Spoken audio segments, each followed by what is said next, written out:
Praise the Lord. மரியே வாழ்க, Lourdes அன்னையே வாழ்க. இயேசுவில் அன்புக்குரிய லூர்து அன்னை பக்தர்களே, சுமார் 30 ஆண்டுகளுக்கு முன்பு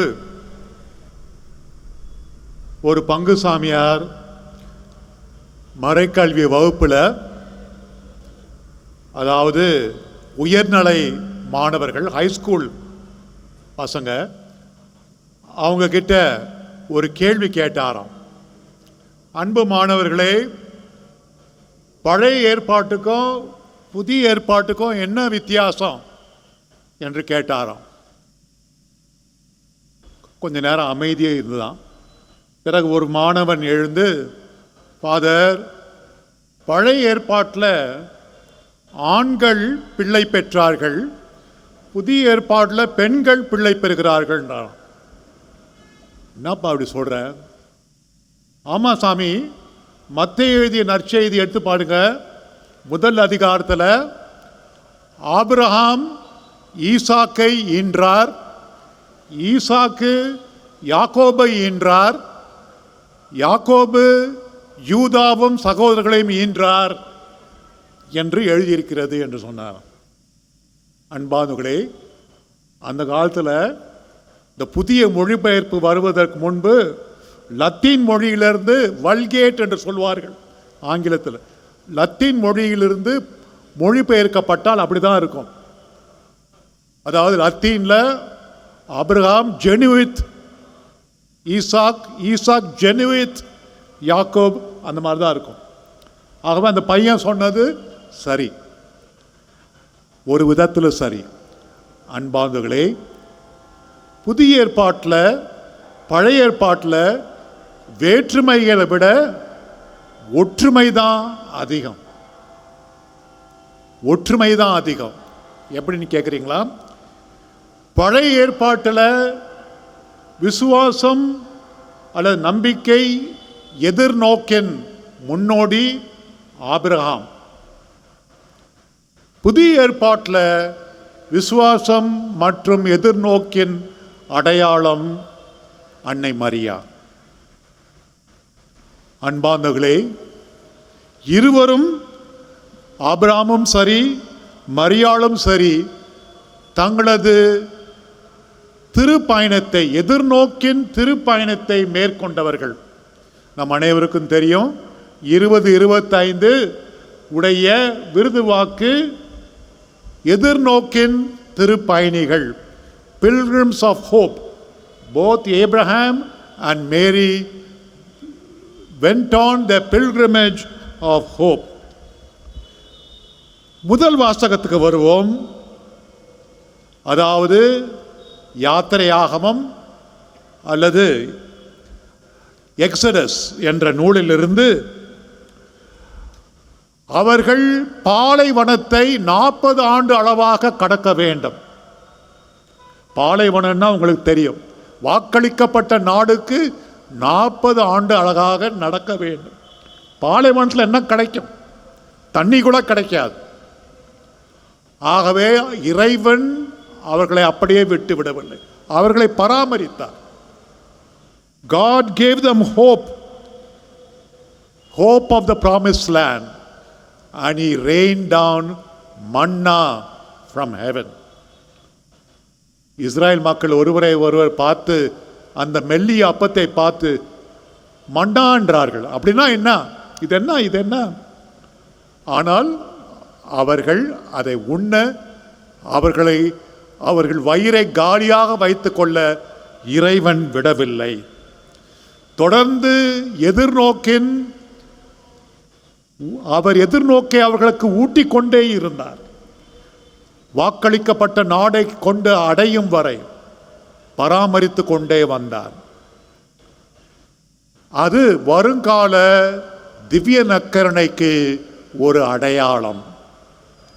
2ஆம் வாசகத்திலே, கொரிந்தியருக்கு எழுதிய முதல் திருமுகத்திலே, பவுலடிகளார் எவ்வாறு இயேசு கிறிஸ்து திவ்ய நற்கருணை நிறுவினார் என்று அழகாக நமக்கு சொல்லுகிறார். இயேசு மத்தேயு எழுதின நற்செய்தி 28ஆம் அதிகாரம் 20ஆம் வசனத்தில் என்ன சொல்லுகிறார்? இதோ இறுதி நாள் வரை நான் உங்களோடு இருப்பேன். God wants to remain with us throughout our life till the end of the world, and he gives us constant hope. The hope is in the Eucharist. We are never alone. We are never alone. The Eucharist is a powerful sign of God's continued presence with us. Eucharist is a sacrament of hope, and it gives us strength to face challenges. ஒருவர் வாழ்க்கையிலே மிகவும் ஒடிந்து போயிருந்தார். ஆலயத்தில் சென்று திவ்ய நற்கருணை முன் அமர்ந்து சற்று நேரம் அமர்ந்து ஜெபித்தால் கண்டிப்பாக அவர் ஆண்டவருடைய அமைதியை அடைவார். ஆண்டவர் தரும் தைரியத்தையும் துணிச்சலையும் அவர் அனுபவிப்பார். So the sacrament of the Holy Eucharist gives us hope and enables us to face the challenges of our life. You all know that one of the greatest saints of the Eucharist is Saint Thomas Aquinas. He is the one who wrote our benediction hymn, Tantum Ego. Let us bow in adoration. Tantum Ego was composed by Saint Thomas Aquinas. He was a great devotee of the Holy Eucharist. அவர் 13ஆம் நூற்றாண்டிலே வாழ்ந்தவர். ஒருமுறை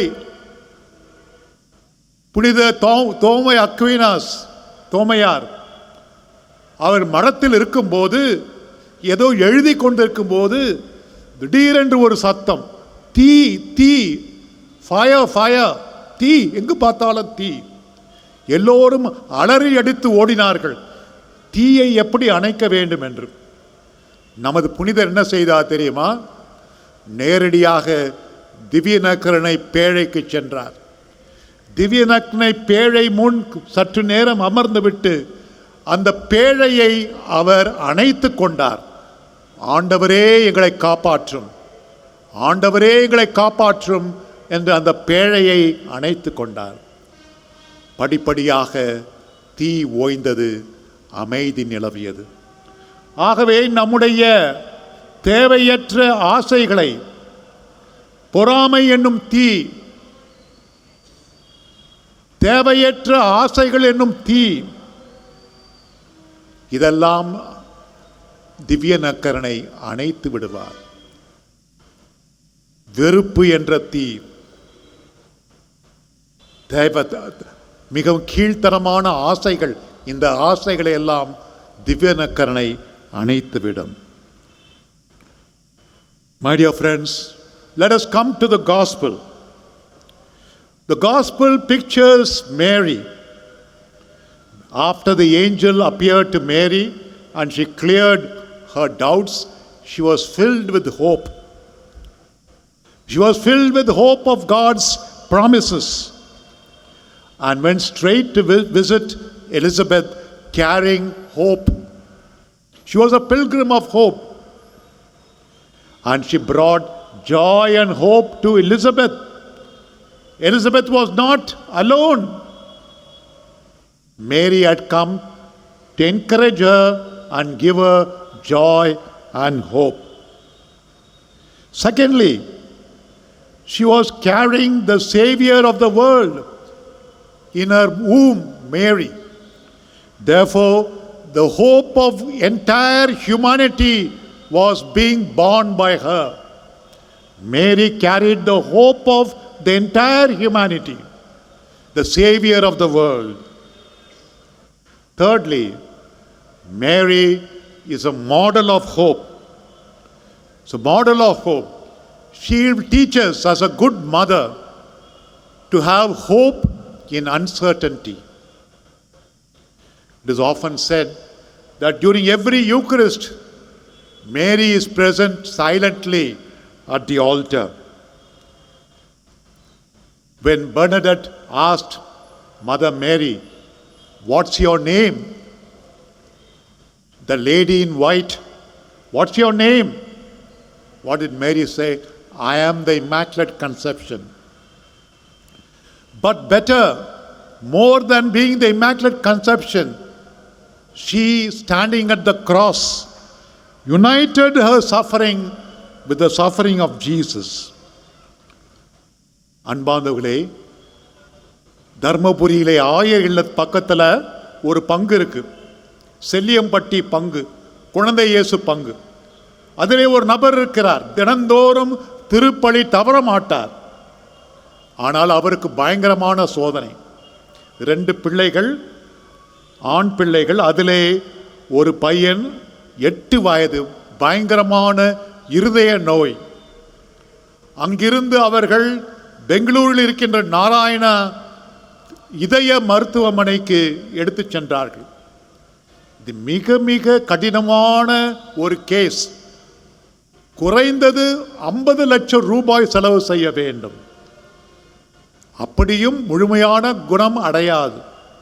அந்த பிள்ளை, 8 வயது பிள்ளை, 3 மாதம் மருத்துவமனையில் இருந்தார். ஆங்காங்கே பிச்சை எடுத்து 50 லட்சம் ரூபாயை செலுத்தினார். அன்னையிடம் வேண்டினார். அவர் விசுவாசத்தை விடவில்லை. மரியன்னையிடமிருந்தும் திவ்ய நக்கரனை இருந்தும் எதிர்நோக்கை பெற்றுக்கொண்டார். ஒரு சிலர் துன்பம் வரும்போது வாடி விடுகிறார்கள். எனக்கு தெரிந்த ஒரு சில குடும்பங்கள் பயங்கரமான துன்பம் வந்ததினால் கோயிலுக்கு வருவதையே நிறுத்திவிட்டார்கள். ஆனால் அன்னை மரியா இயேசுவோடு தன் துன்பத்தை ஒன்றித்திருந்ததனால் அவள் அந்த வியாகுலத்திலும் அழகாக இருக்கிறாள். எல்லா துன்பப்படுபவர்களும் அழகாக இல்லை.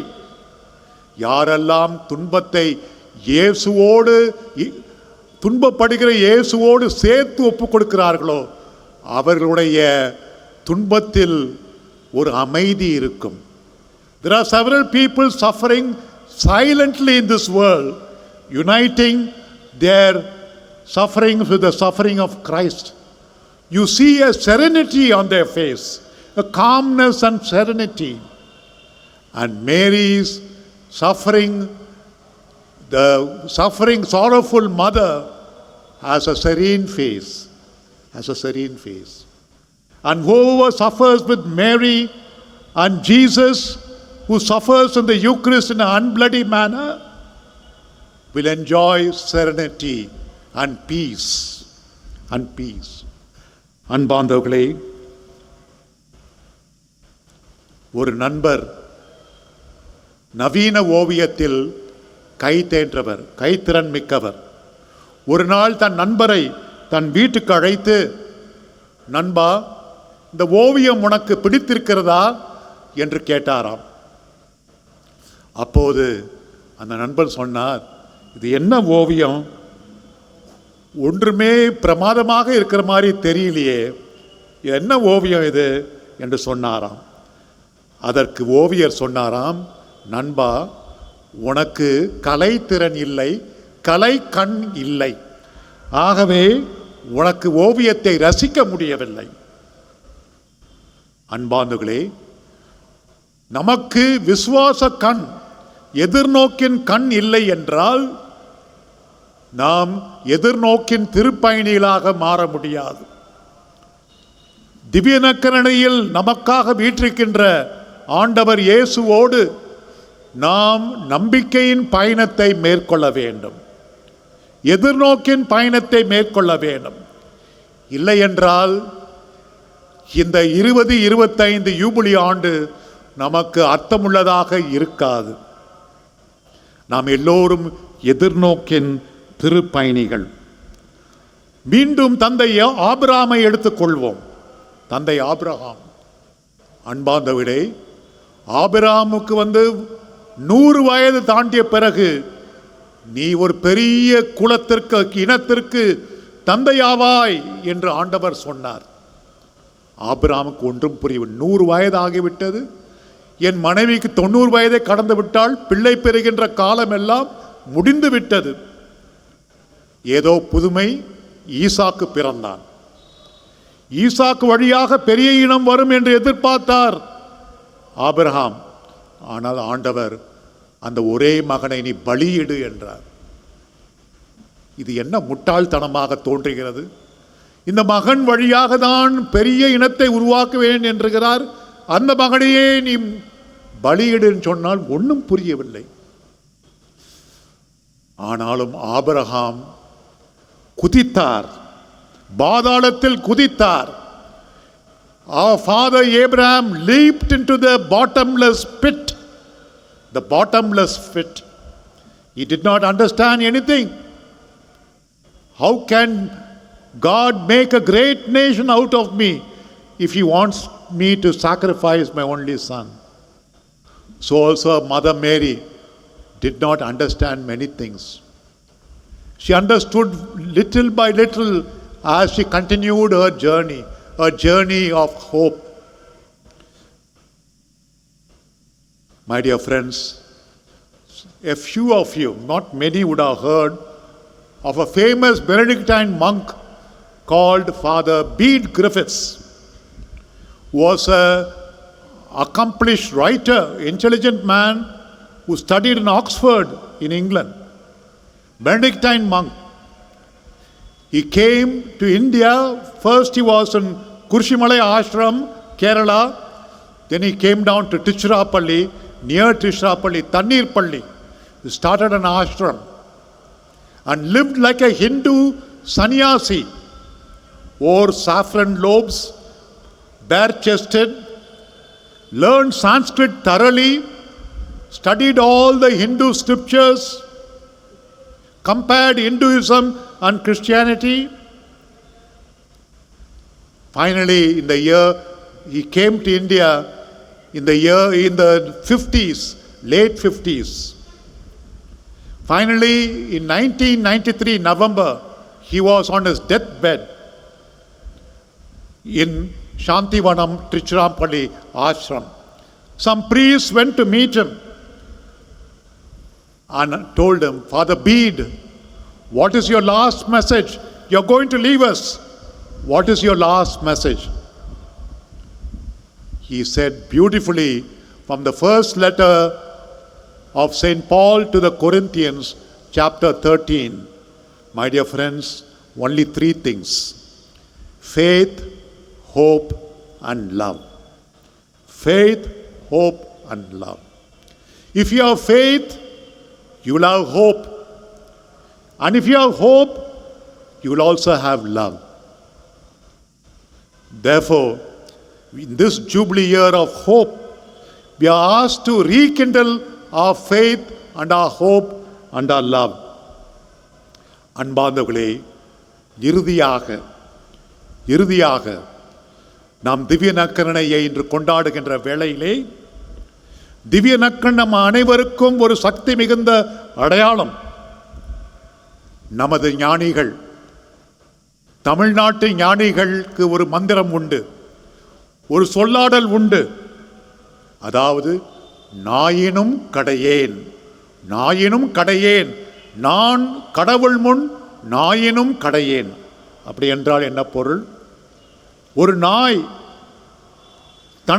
தனது எஜமான், தலைவன் மாறுவேடம் போட்டுக்கொண்டு, முழுமையாக மாறுவேடம் போட்டுக்கொண்டு வந்தாலும் மோப்பம் முடிஞ்சு தலைவனை கண்டு கொள்ளும். ஆனால் இறைவா, நீர் பல ரூபங்களில் வருகிறீர், பல ரூபங்களில் வருகிறீர். திடீரென்று பிச்சைக்காரன் ரூபத்தில் வருகிறீர், தனிமையாக இருக்கின்ற ஒரு பாட்டி வடிவில் வருகிறீர், ஒரு குருவானவர் வடிவில். ஆனால் என்னால் உன்னை கண்டு கொள்ள முடியவில்லை, எனக்கு விசுவாசம் குறைவு, நாயினும் கடையேன். My dear friends, the greatest sign for us that God has given for all Catholics is the sign of the Eucharist. The most powerful sign of His living presence, which gives us hope. இதைவிட மேலான ஒரு அடையாளத்தை, ஒரு அருள் அடையாளத்தை கடவுள் நமக்கு கொடுத்திருக்க முடியாது. அதுதான் திவ்ய நற்கருணை. ஆகவே நாம் திவ்ய நற்கருணையை இன்று பவனியாக கொண்டு வந்து அதை கொண்டாடியது சாலச் சிறந்தது. இந்த திவ்ய நற்கருணை இந்த பங்கு மக்களுக்கும் திருப்பயணிகளுக்கும், ஏன் உலகம் முழுவதும் திவ்ய நற்கருணை எதிர்நோக்கை இந்த யூபிலி ஆண்டில் தருவதாக. ஆமென். மரியே வாழ்க.